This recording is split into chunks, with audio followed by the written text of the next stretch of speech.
안녕하세요, 여러분. 국가공인 자격증 전산세무 2급 과정. 오늘은 8번째 시간입니다. 자, 오늘은 우리 수익과 비용에 대해서 공부를 한번 해볼까요?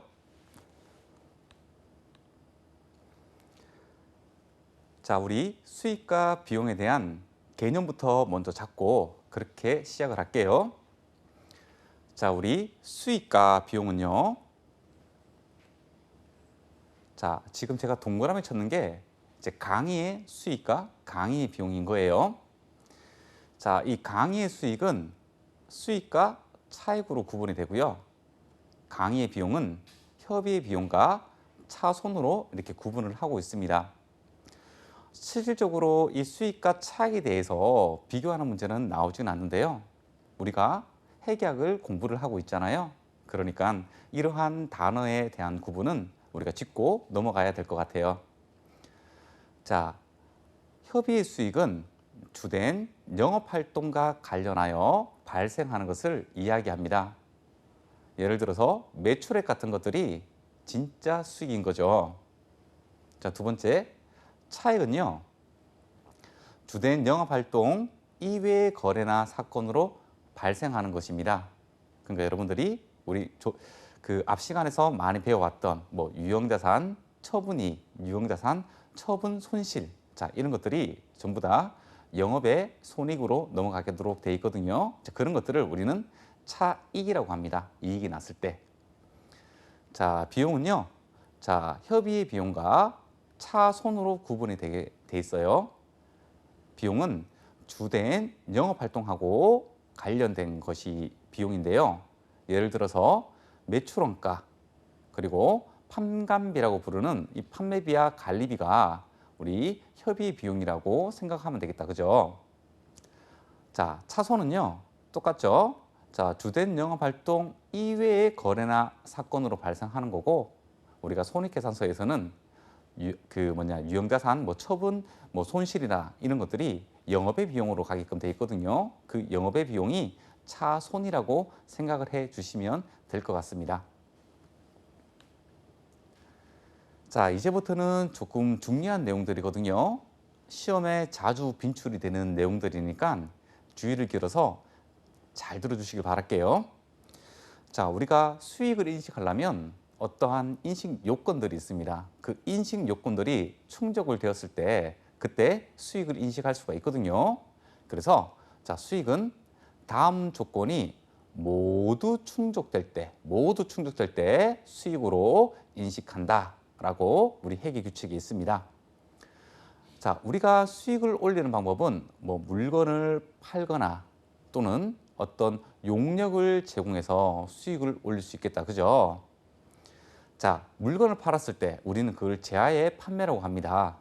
자, 이 제하의 판매는 총 5가지가 있는데 처음에 제하의 소유에 따른 유의적인 위험과 보상이 구매자에게 이전된다. 그러니까 이런 그 제하를 소유하고 있음으로써 위험도 있겠고 보상이 있을 거잖아요. 자, 위험은 어떤 게 있을까요? 소유를 하고 있을 때 분실이라든가 파손이라든가 이런 위험들이 있겠죠. 또는 보상은요. 이 제하를 소유하면 나중에 처분을 할 수가 있고 또는 자기가 사용을 할 수 있고 이런 긍정적인 부분들이 발생하잖아요. 자, 이런 위험과 보상, 좋은 것과 나쁜 것들이 모두 다 소유자한테 있는 게 아니고 구매자, 그러니까 판매자한테 있는 게 아니라 구매자한테 전부 다 넘어가게 된다면 인식 요건을 갖춘 거예요. 어떻게 해요? 위험과 보상이 구매자에게 넘어가야 됩니다. 자, 두 번째. 자, 판매자는 판매한 제하에 대하여 소유권이 있을 때 통상적으로 행사하는 정도의 관리나 효과적인 통제를 할 수 없어야 됩니다.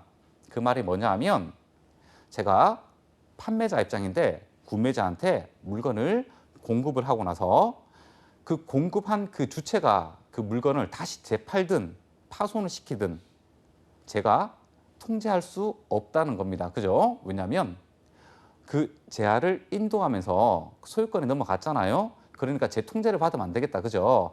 구매자의 통제를 받아야 됩니다. 그죠? 자, 그래서 저는 판매자 입장에서 그 제하에 대해서 통제를 할 수 없어야 됩니다.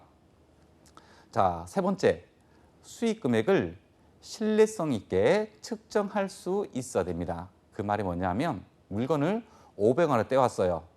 자, 그런데 700원에 팔지, 1000원에 팔지, 1500원에 팔지 아직까지 결정이 되어 있지 않아요. 자, 그렇다면 우리 매출을 인식할 수가 없어요. 자, 그래서 이 수익 금액, 물건을 팔면서 받는 이 수익 금액을 신뢰성 있게 측정할 수 있어야 된다는 겁니다. 자, 네 번째, 경제적 효익의 유익 가능성이 매우 높아야 됩니다. 그 말이 뭐냐 하면, 자, 물건을 팔았어요.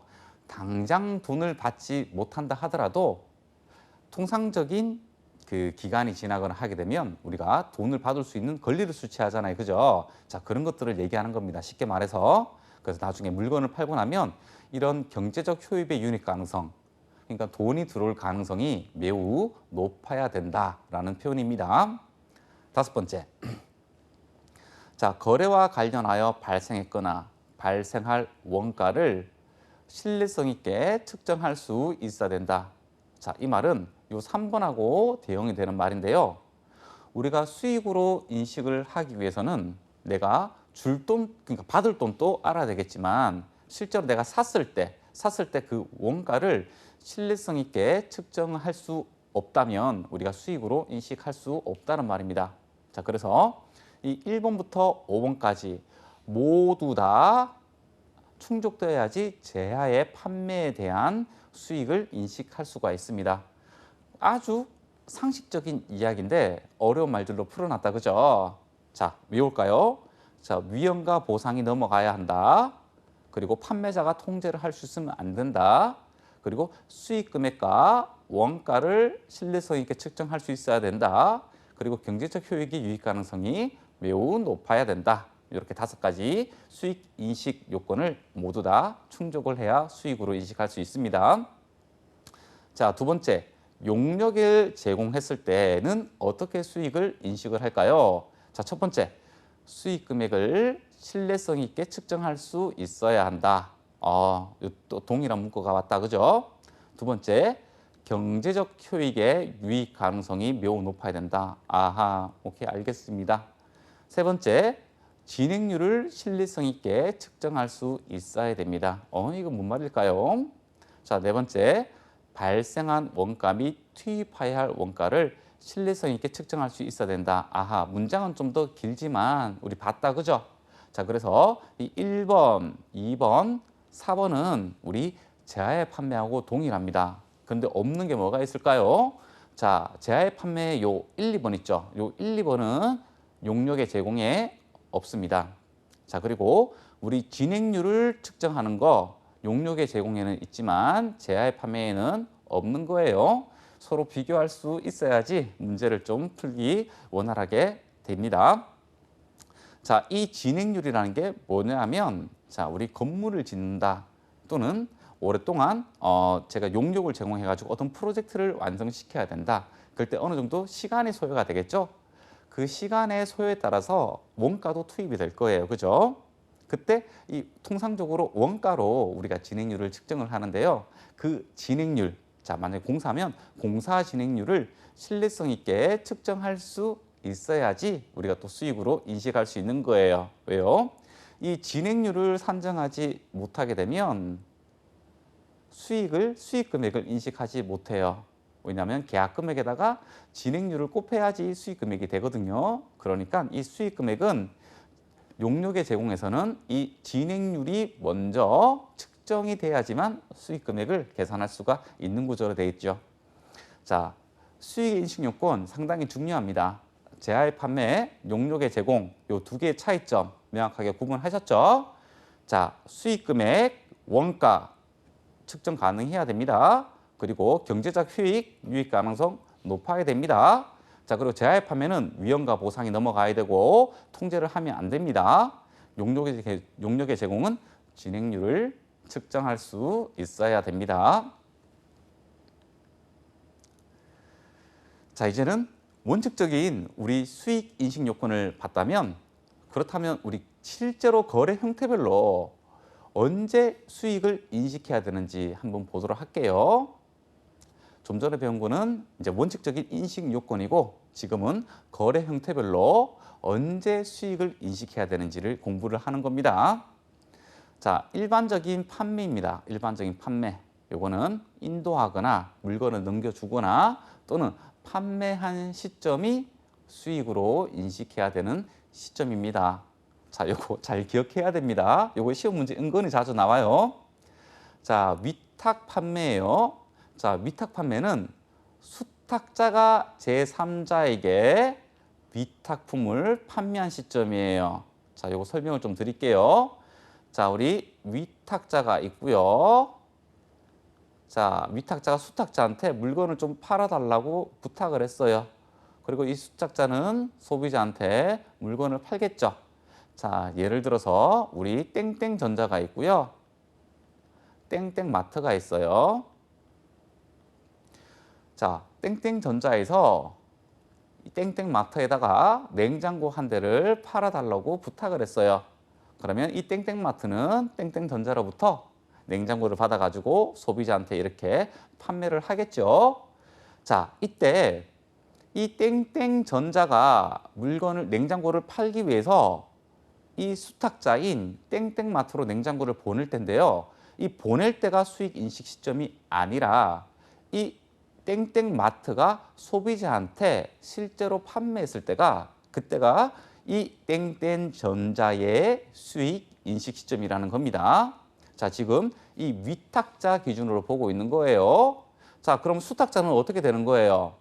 수탁자는 그냥 위탁자한테 위임을 받은 그냥 대행하는 사람이죠. 그러다 보니까 둘 사이에 용역 관계가 종료되었을 때 그때 수탁자의 수익이 인식되는 겁니다. 자, 지금 여기서 말한 위탁 판매는 땡땡전자인 위탁자를 기준으로 수익을 언제 인식하느냐를 지금 보고 있는 거예요. 언제요? 수탁자가 위탁품을 판매한 시점입니다. 자, 시용 판매예요. 자, 이 시용 판매는 뭘까요? 자, 우리 홈쇼핑에서 이런 조건의 물건들을 판매하곤 하죠. 자, 여기 좋은 물건이 있는데요. 일주일간 먼저 써보시고 그리고 나서 의사결정 내리세요라는 그런 홈쇼핑 문구를 봤을 거예요. 그걸 우리는 시용 판매라는 겁니다. 시험적으로 사용해보고 사겠다는 거죠. 이때는 자, 구매자가 구입 의사를 표시한 시점이 되겠다. 그죠? 자, 이 구입 의사라는 게 실제적으로 그 일주일이라는 기간이 지나가지고 나 이거 쓰겠다라고 하는 것도 있겠지만 어느 정도 일정 기간이 지나면 이제 쓰는 걸로 보는 그런 조건들도 있겠다. 그죠? 그런 조건들이 충족이 될 때 그때 우리 수익으로 인식을 할 수 있는 겁니다. 자, 그래서 시용 판매는 구매자가 일단 써보고 구입 의사를 표현하였을 때 그때 수익으로 인식할 수 있겠구나라고 생각을 해주세요. 자, 이번에는 상품권 판매입니다. 상품권. 자, 상품권은 이것도 제가 설명을 좀 드릴게요. 자, 어떻게 되냐면 자, 어떤 상품권을 구매하는 쪽이 있을 거예요. 자, 그리고 어떤 다른 제3자한테 선물로 주었어요. 그리고 다른 제3자는 어떤 마트 같은 데를 가가지고요. 물건을 구입을 했어요. 자, 이런 일련의 절차 이해하시죠? 자, 그래서 상품권을 요때 구매자한테 판매할 때 수익으로 인식하는 게 아니고 실제로 다른 제3자가 선물을 받아가지고 물론 이 구매자가 사용을 할 수도 있어요. 이 구매자나 다른 제3자가 마트에 가서 물건을 이렇게 구입했을 때 그때를 수익으로 인식할 수가 있는 겁니다. 자, 어떻게 해요? 상품권을 회수하고 그죠? 우리가 마트에서 상품권을 쓴다고 하면 상품권을 주죠. 그때는 기업 입장에서는 상품권을 회수를 하게 되네요. 그리고 나서 물건을 들고 가겠죠. 그럼 제한을 인도했네요. 상품권을 회수하고 제한을 인도한 시점에 수익으로 인식하는 겁니다. 자, 할부 판매입니다. 할부 판매. 자, 할부 판매도 일반적인 판매하고 동일합니다. 자, 우리 할부 판매는 우리 단기 할부가 있고 장기 할부가 있을 거예요. 그죠? 자, 단기든 장기든 이런 할부 판매는 언제 수익을 인식하느냐? 일반적인 판매처럼 물건을 인도하거나 판매한 시점에 수익으로 인식을 하면 되는 겁니다. 자, 요번에는 반품 조건부 판매라는 게 있어요. 반품 조건부 판매.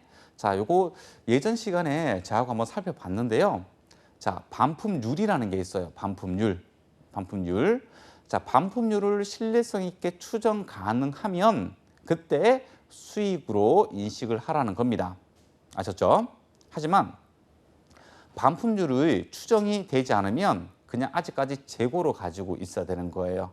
그죠? 자, 반품 조건부 판매였다. 그러면 일단 반품률을 신뢰성 있게 추정 가능한 경우에 인도 시점, 판매한 시점에서 수익을 인식을 하시면 됩니다. 자, 이제 정기 간행물입니다. 정기 간행물. 자, 요거는 두 가지가 있는데요. 기간별로 가액이 동일해요. 매월 말일이에요. 또는 기간별로 그 가액이 조금씩 다른 거예요. 자, 이럴 때는 어떻게 하느냐? 자, 매월 말일이다. 그럼 가액이 동일하겠죠? 그러면 정액법으로 인식을 하면 되는 겁니다. 예를 들어서 자, 12만 원을 우리가 수취를 받았어요. 그러면 매달 10,000원씩 인식하면 되겠다. 그죠?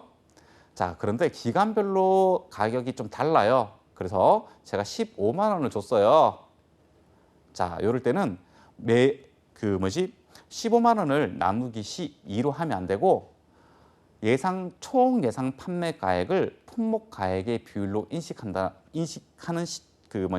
비율로 인식을 하면 되는데요. 이게 어떠냐 하면 자, 만약에 기본적으로 뭐 5,000원씩 매월 빠지는 게 있고요. 그리고 뭐 홀수 달에는 어떤 더 정기 간행물이 더 나가고 덜 나가고 뭐 이런 것들이 있어요. 그리고 어떤 달에는 뭐 상품이 나가고 안 나가고 자, 이런 식으로 되었을 때 품목별 가액의 비율로 인식을 하는구나 라고 생각을 해주시면 됩니다. 자, 운송 중인 제하예요. 자, 요거 우리 재고자산 편에서 많이 살펴봤다. 그죠? 자, 선적지 인도 조건으로 판매를 했다. 자, 선적이다. 그죠? 그러면 배에 실었을 때 팔린 거예요. 자, 그래서 제하를 선적하는 시점에 우리 수익으로 인식을 하면 되는 겁니다. 자, 도착지 인도 조건은요. 자, 도착했을 때 인도된 것으로 볼 거야 라는 개념이죠. 자, 그래서 제하가 실제로 도착을 할 때 그때 수익으로 인식할 수 있습니다. 자, 옛날 생각을 한번 해볼까요? 자, 선적지 인도 조건으로 제하를 판매를 했어요. 그런데 지금 태평양 바다 한가운데에 지금 있네요. 그러면 수익을 인식을 해야 되나요? 오케이, 이거는 수익을 인식해야 된다. 그죠? 왜? 선적을 했잖아요. 그죠? 자, 두 번째. 도착지 인도 조건으로 자, 지금 물건을 팔았어요. 자, 근데 지금 태평양 바다 한가운데 있네요. 자, 그러면 아직 제하가 도착하지 않았다. 그죠? 운송 중이니까. 그러니까 아직까지 나의 재고지 수익으로 인식을 하면 안 됩니다. 자, 여러분들 수익을 인식했다면 재고가 아닌 거고 수익을 인식하지 않았다면 재고예요. 재고이면서 수익으로 인식할 수 있다? 없어요. 아셨죠? 수익을 인식했다면 나의 재고가 아니고 재고로 인식했다면 수익이 아닌 겁니다. 자, 이번에는 용역을 한번 볼게요. 자, 용역은 언제 수익으로 인식해야 되는데 라는 겁니다. 자, 일반적인 용역이에요. 자, 요거 진행 기준입니다. 진행 기준 잘 보세요. 자, 건설형 공사 계약입니다. 이것도 진행 기준입니다. 자, 주문형 소프트웨어. 자, 이것도 진행 기준입니다. 자, 공연 입장료. 얘는 특이합니다. 행사가 개최되는 시점이에요. 자, 이런 거 있어요. 뭐 입장료를 뭐 수취할 때 이거 아니에요. 자, 뭐 예약금을 뭐 받을 때 이런 거 아니에요. 언제요? 행사가 개최될 때. 왜? 이때 의무를 이행을 하는 거거든요. 그래서 이 공연 입장료나 뭐 이런 것들은 행사가 개최되는 시점에 우리 용역의 수익으로 인식을 할 수가 있습니다. 자, 수강료는요. 수강료는 발생 기준에 따라 인식을 합니다. 자, 이 발생 기준도 어거지로 개념을 잡는다면 이 진행 기준이 균등하게 발생하는 거나 마찬가지인 거예요. 그죠? 자, 1월 달부터 12월 달까지다. 자, 그런데 중간에 한 달에 강의료가 10만 원이었는데 120만 원을 지급을 했다. 자, 그렇다면 7월 1일부터 내년 6월 30일까지가 이렇게 되는 거잖아요.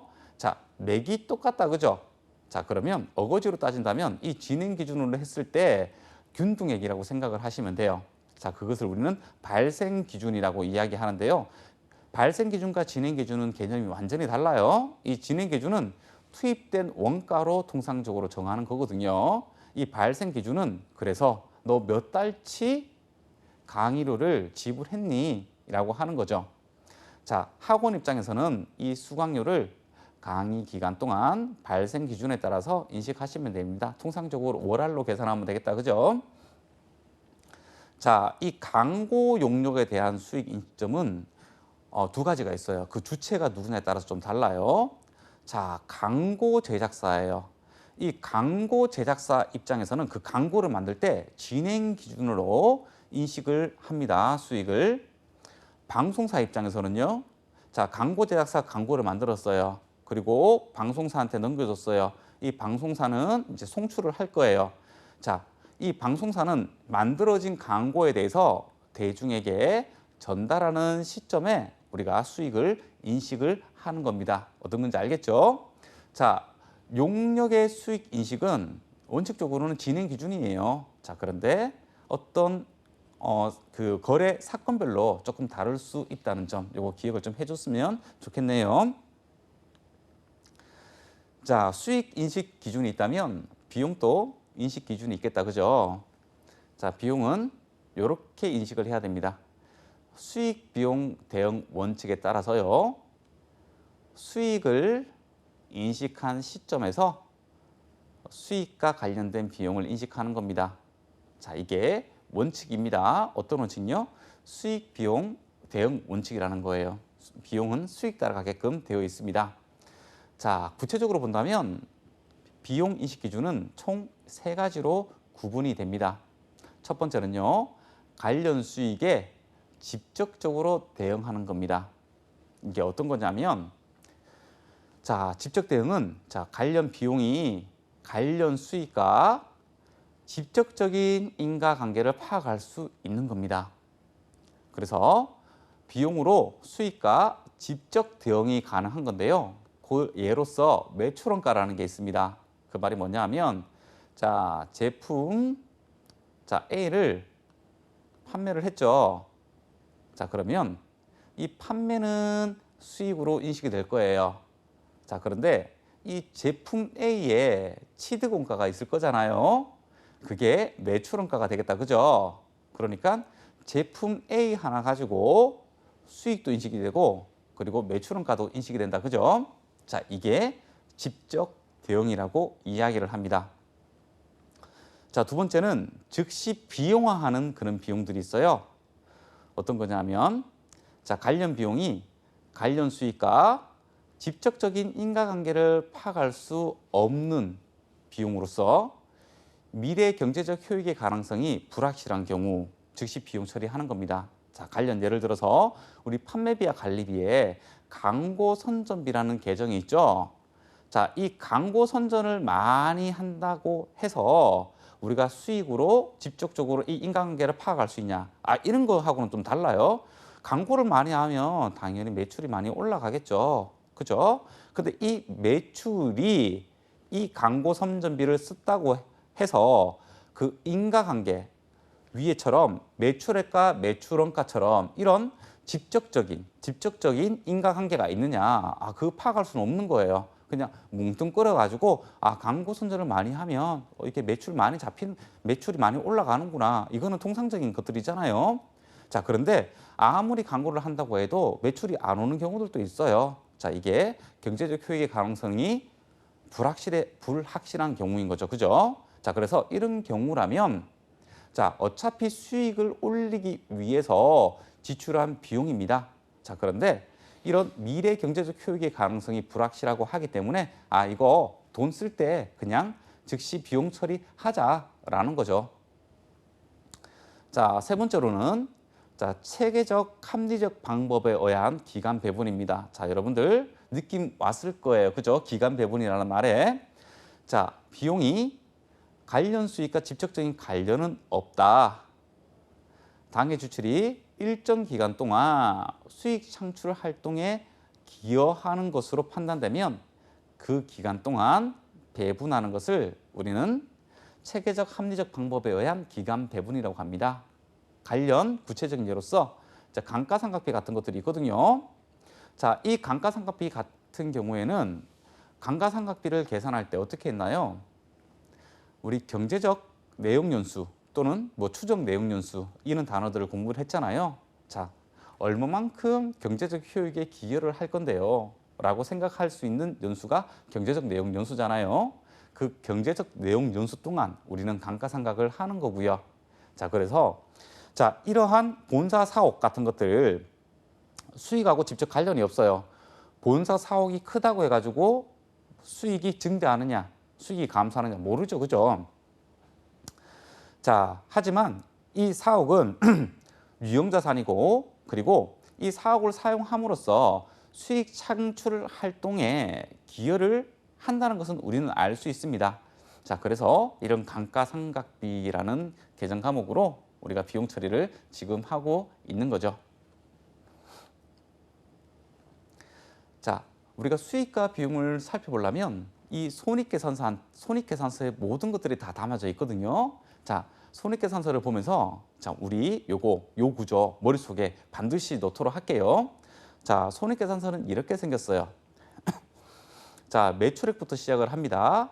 자, 매출액에서 대응되는 매출원가를 차감하게 되면 우리는 매출 총이익이라고 부릅니다.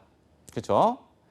자, 그리고 매출 총이익이 발생했는데 이 수익을 발생시키려고 여러 가지 노력을 하면서 비용을 쓰잖아요. 그게 판매비와 관리비입니다. 이 판매비와 관리비를 차감하게 되면 우리는 영업이익이라고 부릅니다. 자, 요까지입니다. 요까지.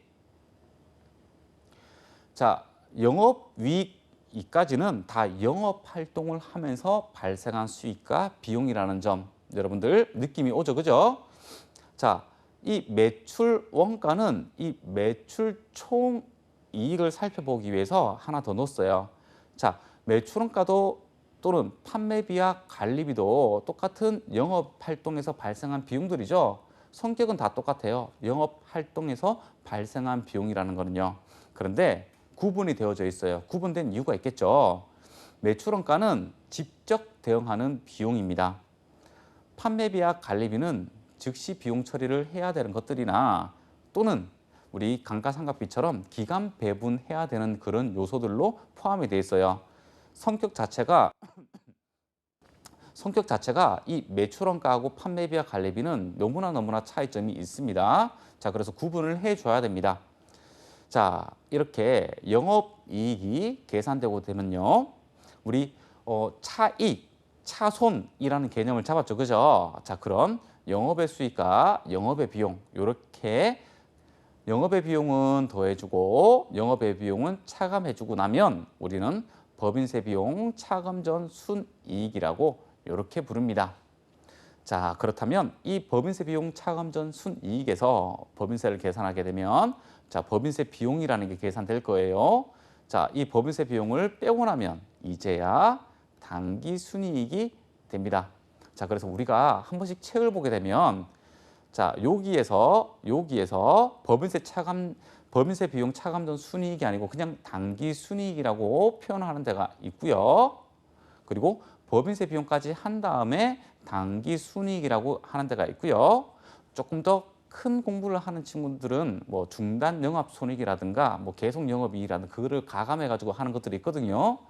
자, 요렇게 나오든 저렇게 나오든 자, 요까지가 중요한 겁니다. 우리 수준의 난이도에서는요. 자, 영업의 비용까지 차감하고 나면 당기 순이익이다. 요렇게 하더라도 그때는 법인세 비용이 중요하지 않아서 그렇게 표현했구나. 이렇게 생각을 하면 될 것 같아요.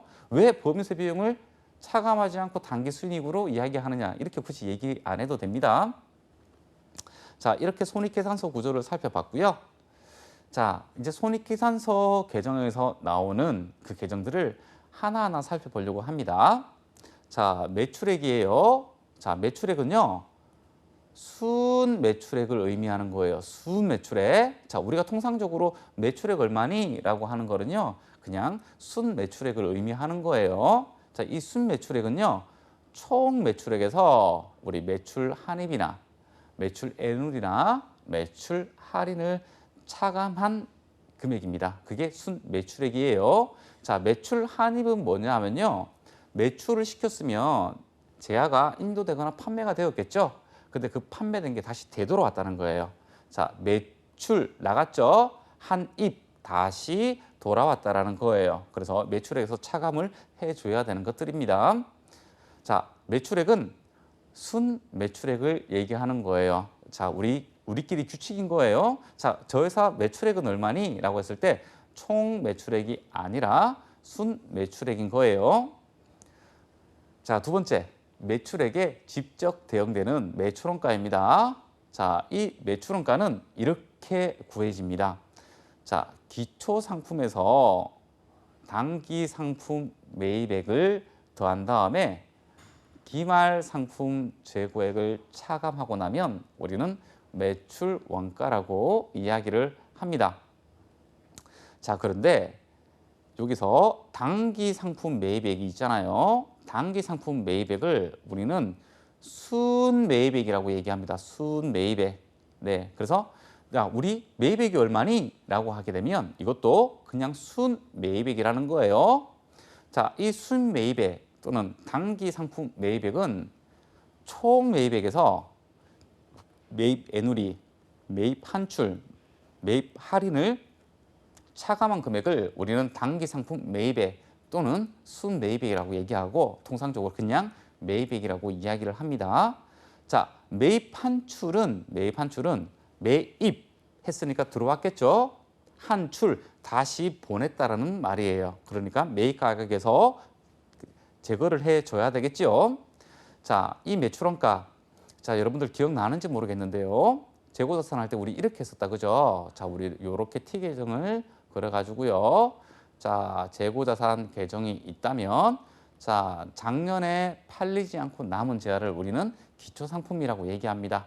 그리고 단기 상품 매입액이 여기 달라붙겠죠? 상품으로요. 자, 재고자산은 자산 계정이기 때문에 차변에 있는 게 우리 그 증가된 요소인 거죠. 자, 대변에 오는 거는요.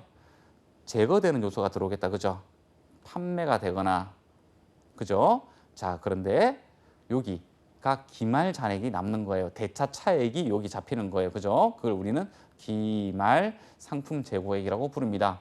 자, 그래서 이 전기에 팔다가 만 기초 재고액하고 그리고 단기 상품 매입액, 단기에 매입한 거하고 요 두 개를 합쳐가지고 우리는 판매 가능 상품이라고 배웠어요. 자, 판매 가능 상품에서 판매가 된 게 있고 팔리지 않은 게 있는 거예요. 자, 요 판매가 된 게 매출 원가라고 부른다. 그죠? 매출 아니다. 그죠? 네, 매출 아니에요. 판매액이 매출액인 거고 판매된 재고자산의 취득 원가가 매출 원가가 됩니다. 자, 요거는 우리가 상품을 취급하는 기업들의 입장에서 얘기고요.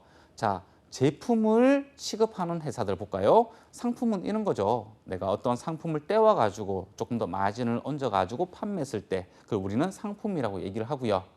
원재료를 노동력을 가해서 제품을 만든 다음에 그리고 판매하는 것을 우리는 제품 매출원가라고 이야기를 하는 거예요. 자, 그냥 물건을 떼왔느냐 아니면 내가 물건을 만들었느냐에 따라 가지고 상품, 제품 이렇게 구분을 합니다. 자, 제품 매출원가는요. 우리가 몇 시간만 지나고 나면 우리가 그 원가 해결을 공부할 거예요. 거기에 대해서 제가 아주 자세하게 얘기를 해줄 건데요. 오늘은 간단한 개념만 말씀드리도록 할게요. 자, 기초 제품, 그러니까 작년에 만들어서 팔리지 않은 제품이 있을 거고요. 자, 그 단기 제품 제조원가, 이 단기 제품 제조원가는요. 이번 연도에 판매를 하려고 만든 거예요. 자, 그리고 기말에 팔리지 않은 제품이겠죠.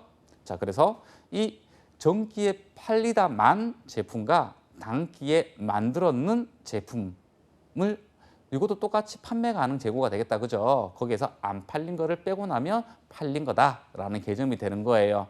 자, 이 단기 제품 제조 원가는 어떻게 구하느냐? 단기 제품 제조 원가는 이렇게 구합니다. 기초 제공품 원가에다가 단기 총 제조 원가를 더하고 기말 제공품 원가를 차감하면 단기 제품 제조 원가라고 합니다. 여러분들 이렇게 얘기했지만 무슨 말인지 모를 겁니다. 자, 원가 해결을 공부하게 되면 저 의미가 저는 의미였구나라고 이해를 할 수가 있어요. 자, 여러분들 공식으로 매출 원가를 구하는 것은 상당히 미련한 방법입니다. 어떻게 하느냐? T 계정을 잘 이해를 해야 됩니다. 자, 이 T 계정이 보여주는 요소들을 잘 봐야 되는 거죠. 재고자산 차변에 기초가 잡혀 있고 단기에 이번 연도에 샀는 매입액이 있을 거고, 그럼 그 두 개를 합쳐가지고 이번 연도에 내가 판매를 할 수 있는 재고가 될 거고, 그럼 여기서 팔린 게 있고 안 팔린 게 나눠진다. 팔린 거는 매출원가고 안 팔린 건 기말 재고다. 이렇게 먼저 이해를 반드시 하고 나서 이 공식을 봐주셔야 되는 거예요. 그럼 그때는 이 공식이 당연화될 거예요. 공식을 외우게 되면 이해가 안 된 거기 때문에 나중에 문제를 풀 때 조금 힘들겠지만 이해를 하고 공식을 쳐다본다면 그 공식이 너무 쉽게 보여질 거예요. 자, 판매비와 관리비인데요. 자, 판매비 관리비는요, 주된 영업활동하고 관련돼서 발생되는 비용입니다. 그죠? 자, 매출원가에 속하지 아니하는 모든 영업비용입니다. 그죠? 영업비용. 자, 모든 비용입니다라고 하면 틀린 말이 되겠다. 그죠? 판매비와 관리비는 영업비용에 해당이 됩니다. 자, 주요한 계정들이 있는데요. 자, 뭐 급여, 인건비와 관련된 거, 급여, 상여금, 잡급. 자, 이 잡급이 뭐냐면요, 우리 일용직 소득을 얘기하는 거예요. 자, 우리가 회사에서 뭐 박스를 포장한다거나 또는 어떤 그 작은 단위의 일을 하는 데 있어 가지고 어떤 정규직 근로자가 아니고 우리가 뭐 일 단위 또는 뭐 시간 단위로 채용을 해서 일을 시키는 근로자를 일용 근로자라고 하잖아요. 그 일용 근로자한테 급여를 지급했으면 쓰는 계정이 잡급이라고 합니다. 조금 와닿지 않죠, 그죠? 예, 잡자가 들어가면 우리 좀 안 좋은 의미가 있는데 여러 가지 급여라고 그냥 생각을 해주면 될 것 같아요. 주요한 급여 외에 뭐 주변의 여러 가지 급여 이렇게 생각을 해주면 될 거예요. 잡급이라고 합니다. 자, 복리후생비입니다. 자, 복리후생비는 이런 근로자가 있을 때 복리후생으로 쓰는 계정들이죠. 자, 그리고 출장 갈 때 쓰는 여비교통비, 그리고 우리 거래처한테 선물을 해주거나 그럴 때 쓰는 접대비, 그리고 뭐 회사에 뭐 인터넷이라든가 전화라든가 이런 것들. 자, 수도 강렬비. 자, 우리가 뭐 임차를 했다면 그 관리비에 뭐 수도비 뭐 이런 것들 나오는 거 있죠. 이런 것들. 그리고 세금과 공과. 세금과 공과라고 한다면 뭐 주민세, 우리 뭐 법인 균등분 주민세, 아니면 뭐 회사 사옥이라면 그 회사 사옥과 관련되는 뭐 재산세, 그리고 뭐 회사 자동차와 관련된 뭐 자동차세, 뭐 이런 것들이 세금과 공과고요. 자, 감가상각비 여러 가지 많죠. 뭐 유형자산, 건물, 그리고 뭐 기계장치, 구축물 여러 가지가 많겠다, 그죠? 자, 그리고 임차료예요. 임차료는 제가 색깔을 좀 칠해놨어요. 요 뒤에 임대료하고 조금 구분을 좀 해줘야 됩니다. 요 임대료하고는요. 자, 임차료는 영업비용이에요. 영업비용. 자, 우리가 본사 사옥이 없고 어떤 사무실을 우리가 월 단위로 임차를 해가지고 사용했다. 뭐 이렇게 1년간 단위로 계약을 하는데 보증금 1억에다가 뭐 월세 50만 원이다. 자, 그럴 때 발생하는 50만 원이 이 임차료인 거죠. 그죠? 자, 임대료하고 구분을 해줘야 돼요. 자, 임차료는 영업비용에 해당합니다. 영업비용. 자, 그리고 수선비, 뭐 어떤 자동차도 수선할 수도 있고 또는 기계도 수선할 수도 있고, 그죠? 자, 보험료. 자, 공장의 하재 보험료 이런 것도 있을 거예요. 자, 차량 유지비.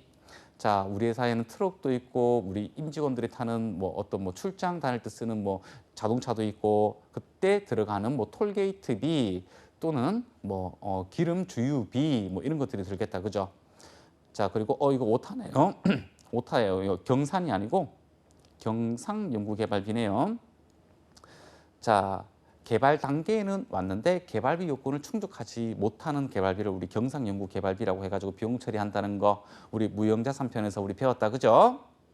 자, 운반비. 자, 우리 회사는 그 뭐냐 그 물건을 보낼 때 뭐 택배를 사용하거나 킥을 사용한다. 그때 발생하는 계정들 운반비.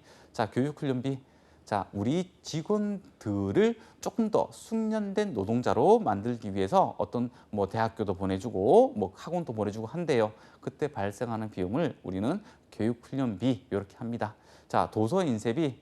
자, 회사에서 신문을 받아보는 거, 그리고 임직원들을 위해서 어떤 그 뭐 책을 뭐 사놓는 것들, 또는 우리가 업무 서적을 뭐 이렇게 업무용으로 사용하기 위해서 뭐 어떤 책을 산다. 다 도서 인쇄비. 자, 소모품비.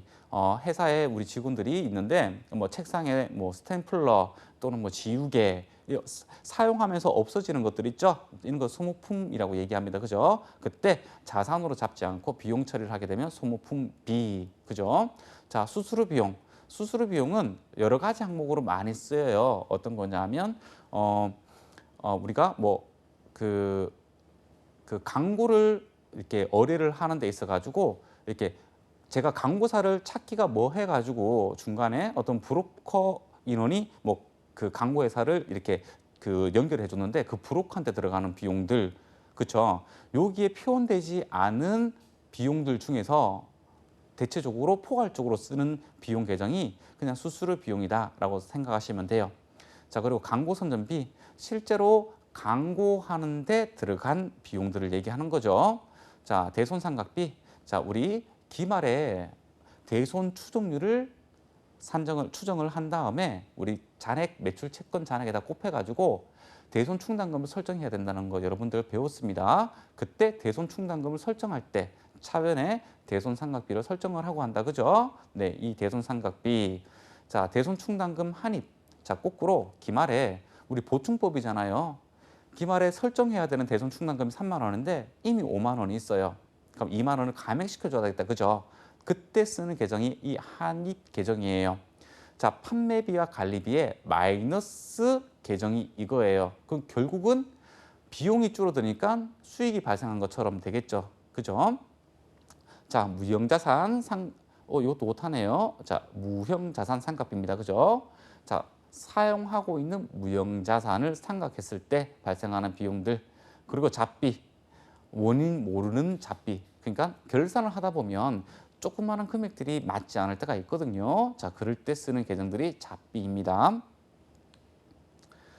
자, 영업의 수익입니다. 자, 영업의 수익은 주된 영업활동, 자, 이 외에서 발생하는 겁니다. 자, 영업활동 이 외에요. 자, 이자 수익도 있고요. 배당금 수익도 있고요. 자, 임대료가 여기 있네요. 자, 제가 임차료는 어떻게 표현을 했죠? 판매비와 관리비로 표현했죠. 그 말은 뭐냐면 영업활동에 사용을 한 비용이라는 의미잖아요. 자, 근데 임대료는요, 영업활동 이외의 활동으로 많이 분류가 돼요. 만약에 이 법인이 부동산 임대를 주업으로 하는 법인이에요. 그럼 이 임대료는 어디로 간다? 매출액으로 가야 돼요. 자, 하지만 이 회사는 제조회사예요. 제조회사. 그러니까 지금 4억을 사용하고 있는데 그 4억의 일부를 다른 제3자한테 임대를 준 거죠. 그리고 나서 임대료를 받은 거예요. 자, 1층부터 10층까지가 있는데 1층부터 9층까지는 우리가 사용하고 10층을 제3자한테 이제 임대를 준 거죠. 자, 그때 발생하는 게 이 임대료잖아요. 그죠? 10층에 대한 돈을 받았어요. 자, 그런데 저는 주 업종이 제조업이잖아요.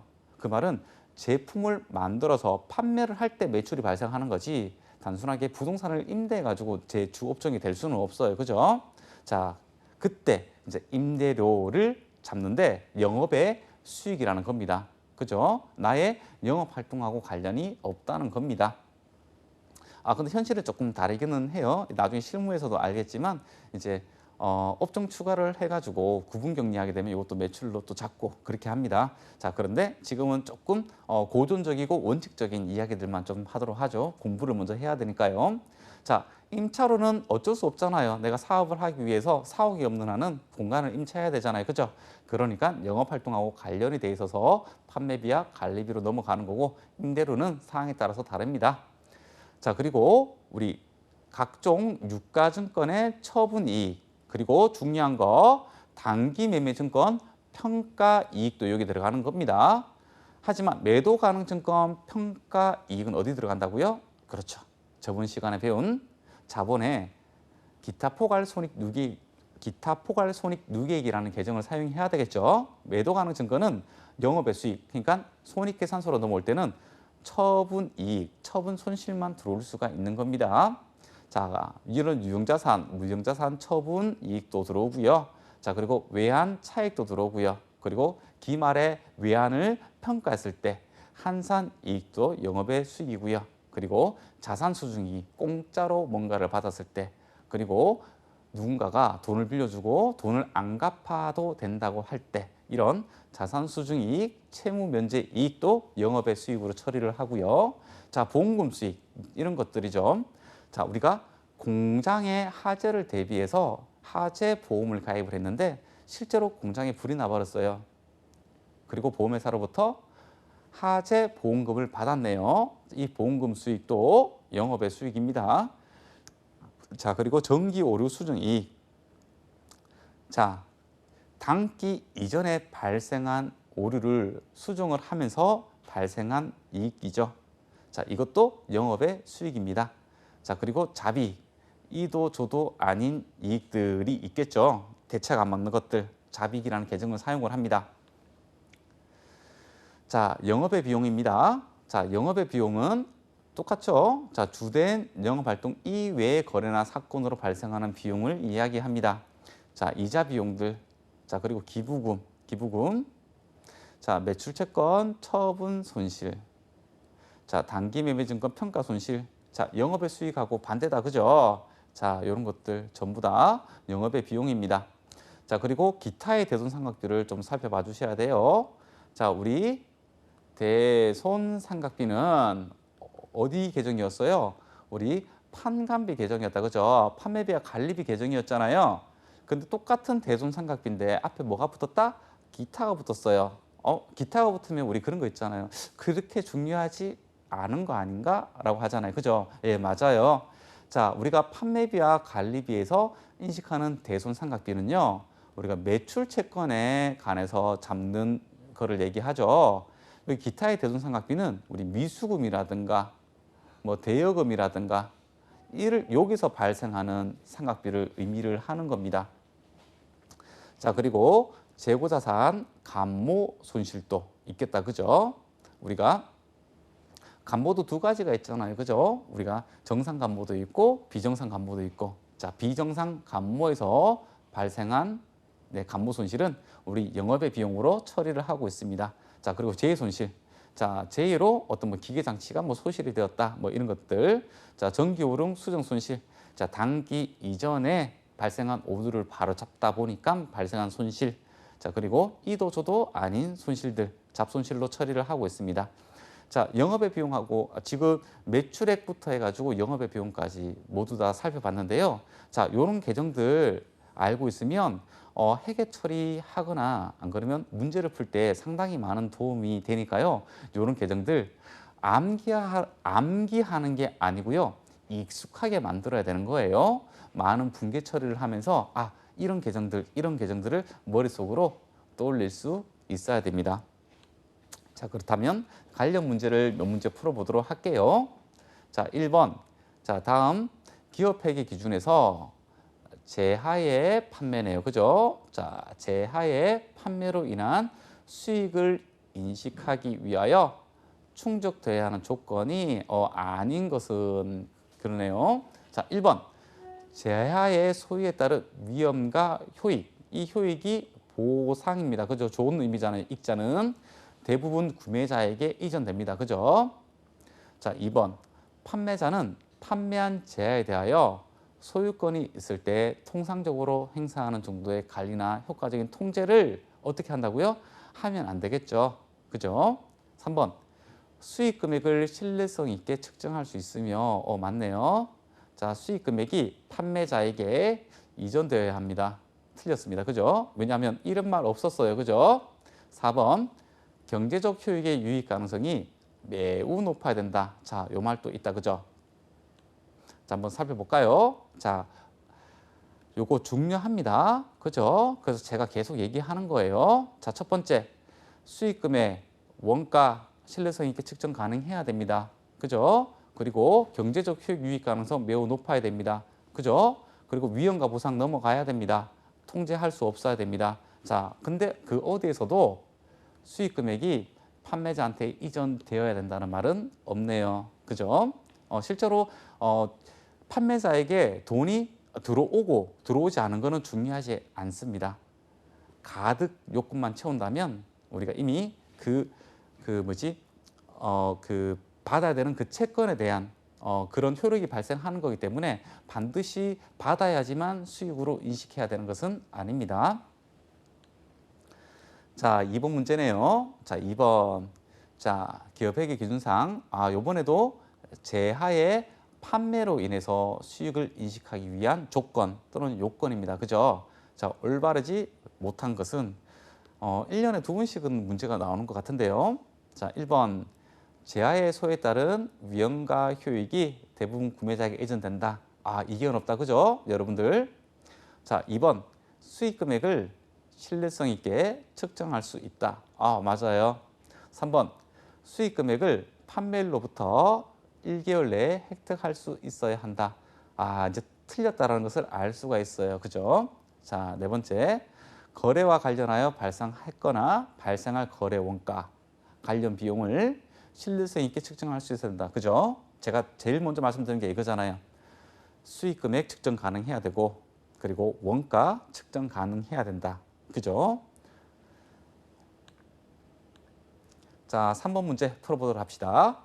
자, 다음 중 일반 기업 회계 기준상 요번에는 용역 제공에 따른 수익을 진행 기준으로 인식하기 위한 요건으로 옳지 않은 것이네요. 자, 요번에는 용역입니다. 용역. 그죠? 자, 용역. 여러분들 기억나나요? 뭐가 차이점이 있는지. 자, 용역은 위험 보상이 상관없다. 그죠? 뭐 그게 상관없다. 그죠? 왜냐하면 제약 판매에서 나오는 거니까. 자, 두 번째.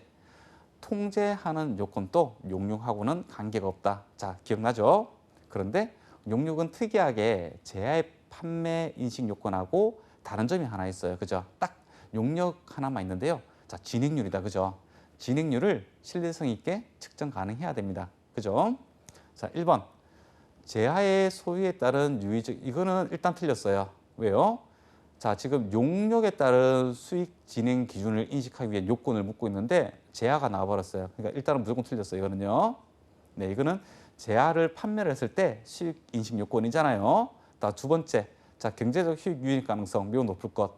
제하의 판매도 있고 용역의 제공에도 있다. 그죠? 3번, 진행률을 신뢰성 있게 측정할 수 있을 것. 자, 요거 용역 제공에서 있어야 됩니다. 그죠? 4번, 자, 이미 발생한 원가, 거래 완료를 위하여 투입할 원가, 신뢰성 있게 측정할 수 있을 것. 요거 맞네요. 그죠? 자, 여러분들 어떻게 해요? 문제를 보는 눈이 조금 생겼나요? 이런 반복적인 문제를 여러 번 풀어보는 것도 상당히 유익합니다. 자, 다음 중 진행 기준을 적용하여 수익을 인식하는 것이 적합한 판매 형태는 무엇인가? 자, 진행 기준이네요. 자, 진행 기준은 우리 재판매에 있어요, 없어요? 제하하고는 관련이 없다. 그죠? 용역하고 관련이 있습니다. 그죠? 자, 위탁, 시용, 그리고 용역, 할부 이렇게 나와 있는데요. 자, 위탁 매출, 시용 매출은 우리 제하입니다. 그죠? 자, 그리고 할부 매출, 제하인 거죠. 자, 당연한 거겠죠. 자, 이 시용 판매 한번 생각해 보세요. 용역을. 자, 이 사람을 사용을 한번 해보고 그리고 나서 쓰세요라고 할 수는 없는 거잖아요. 그죠? 네, 계속해서 원가는 나가고 있는데요. 자, 그래서 이 진행 기준은 용역에만 해당이 되는 겁니다. 자, 나머지는 전부 다 제하의 매출하고 관련이 돼 있던 문제였습니다. 자, 5번. 자, 기업회계 기준상 자, 용역 제공 수익 인식 기준과 관련하여 옳은 거네요. 자, 옳은 문제들은 조금 주의를 해야 된다. 그죠? 왜냐하면 틀린 것을 3개나 찾아내야 되는 거니까요. 자, 1번. 광고 제작사. 자, 광고 제작사는 어떻게 수익을 인식한다고요? 자, 진행 기준이라고 제가 말씀드렸어요. 자, 광고 제작사 등의 광고 제작 용역 수익은 용역이 모두 완료된 시점으로 수익을 인식한다. 틀렸다, 그죠? 완료가 아니고 진행 기준으로 수익을 인식을 하면 되겠네요. 자, 두 번째. 자, 수강료는 현금주의에 따라서 수익으로 인식한다. 자, 이 말도 틀렸다, 그죠? 이게 왜 틀렸을까요? 자, 현금주의는 돈 받을 때마다 수익으로 인식하라는 거잖아요. 자, 그런데 수강료는 어떻게 한다고요? 자, 발생주의에 따라서 수익을 인식해야 된다는 말이에요. 자, 이 발생주의로 한다면 그 기간 경과분에 대해서 다 수익으로 인식을 해야 된다는 거고, 이 발생주의는 이 현금주의하고 관련이 없어요. 자, 그러니까 좀 전 예제가 있었죠. 한 달에 10만 원씩, 그래서 120만 원을 일시불로 줬어요. 자, 6개월치만 일단은 이번 연도에 용역을 제공을 했어요. 자, 그렇다면 그 회사의 수익은 현금주의에 따른다면 120이지만 발생주의에 따르면 60만 원입니다. 그죠? 그리고 이 발생주의는 그 학생이 초창기에 120만 원을 납부를 하지 않더라도 인식을 해야 되는 겁니다. 현금을 받고 안 받고 하고는 관계가 없는 거예요. 자, 주문 개발하는 소프트웨어의 대가로 수취한 수수료는 진행 기준에 따라서 인식한다. 맞다. 그죠? 주문 개발하는 거니까요. 당연히 진행 기준 따라가야 된다. 그죠? 4번 예술 공연은 입장료 수익은 자, 입장권 발매할 때 안 된다. 그죠? 언제요? 자, 행사를 개최하는 시점입니다. 자, 오늘은 수익과 비용 파트를 공부해 봤는데요. 생각보다 시험 문제에 잘 나오고요. 그리고 그렇게 어렵지는 않은 내용들이에요. 자, 요거 공부 열심히 해가지고요. 요런 문제 나왔으면 나중에 절대로 틀리지 않는 그런 공부를 하길 바랄게요. 자, 오늘 시청해 주셔서 너무 감사합니다.